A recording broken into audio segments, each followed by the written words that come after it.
MAGA. Yesterday was the first day of MAGA media back, all the podcasts, etc. And there are some prominent critics, to be sure. But it doesn't seem spilling out of control. And even though the polls are negative for the president on this question of whether people approve of it, support from MAGA is actually higher in the polls I've seen than it is from other Republicans. That's, there's cross-cutting. MAGA generally is less neocon, but they're also more supportive of the president. A recent development just last day that I think will significantly help the president's chances to rally MAGA behind this operation. Here is someone extremely supportive of the President of the United States, and it might surprise you. 123, please. We honor the incredible bravery and selflessness of the servicemen of the United States Armed Forces and the Israel Defense Forces. We applaud the courage and leadership of our Commander-in-Chief, President Donald Trump, in steadfast partnership with our Israeli friends as the United States and Israel confronts the forces of tyranny and terror. Last night we learned that Ali Khamenei had been killed. For those listening on the podcast or Sirius XM, that was a very skinny Jeb Bush speaking in support of his Commander-in-Chief. Eric, will Jeb Bush's support sway MAGA? Tucker come right back on board? No, I don't think so at all. But, at the same time, this, Mark, you raise an issue that I guess I should have brought up earlier, that it really actually is one of my other side grievances with the way the media covers this, is every single thing Donald Trump does is this going to be what breaks him from his base? Right. You saw the guys at Axios and several others, several Americans died. Is this going to be the thing that breaks him from the base?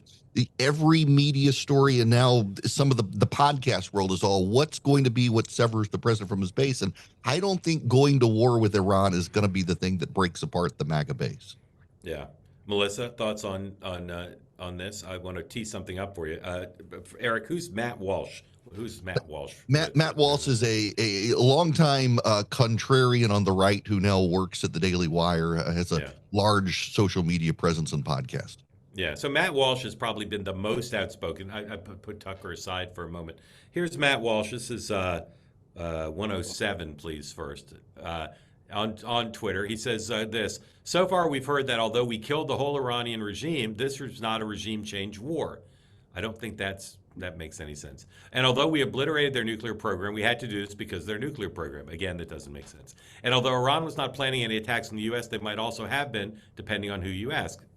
That doesn't make sense. And although we are not fighting this war to free the Iranian people, they are now free, or might be, depending on who seizes power, and we have no idea who that will be. Sort of makes sense. The messaging on this thing is, to put it mildly, confused. One more from Matt Walsh, responding to Secretary Rubio, saying that the United States attacked because Israel was going to attack, and then the Iranians would have attacked the U.S., so the U.S. had to attack first.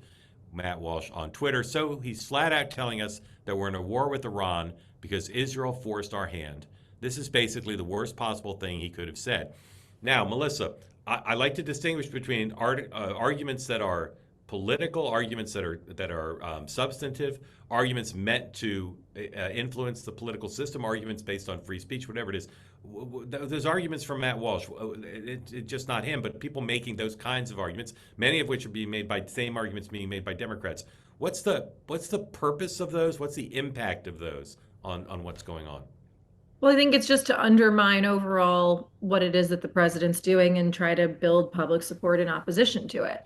And as I said, I think that there's lots of reasons that we should have done this. I think that, the intelligence around this is uncanny, what they were able to do here. The fact that they had all those people in one room and they took their shot and they were able to wipe out the regime the way that they did is an incredible feat, and in the long-term best interest of this country if the next step is handled properly.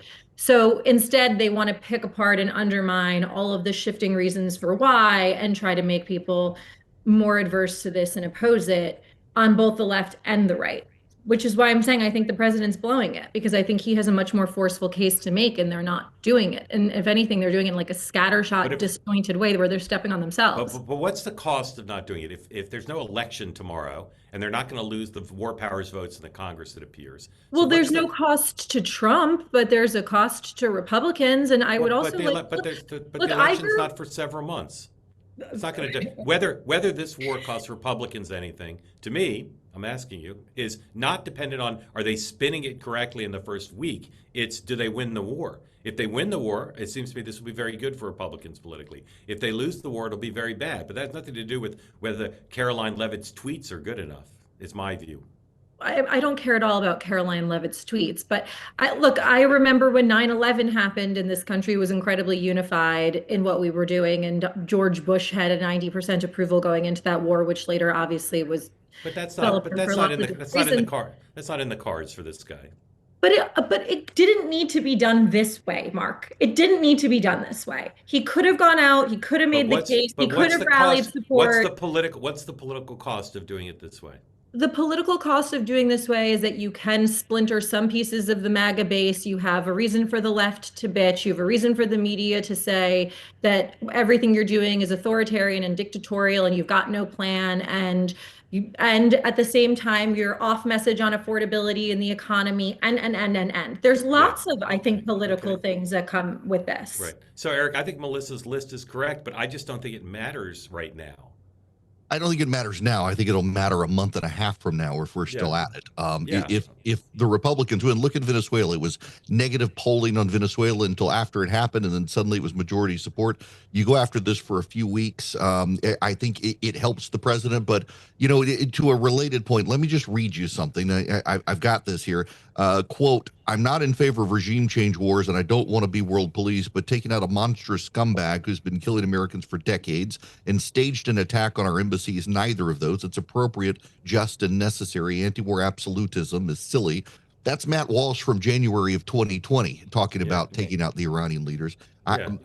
I just think there's got to be a conversation on the right at some point about these people with monetized social media platforms who will say or do anything for clicks, including wanting to turn on the president, being contrarian at all times just for the sake of it, and leading a bunch of people astray. That's, I think, more dangerous to the Republicans than the Iraq situation or the Iran situation right now. I'd say some of them are doing it for clicks, but I think some of them believe it, even if it's a new position for them. I think in the current context, they believe it. And the president did speak out against Tucker last night, I believe. Hey, want to be part of the two-way community all the time? Hit the subscribe button.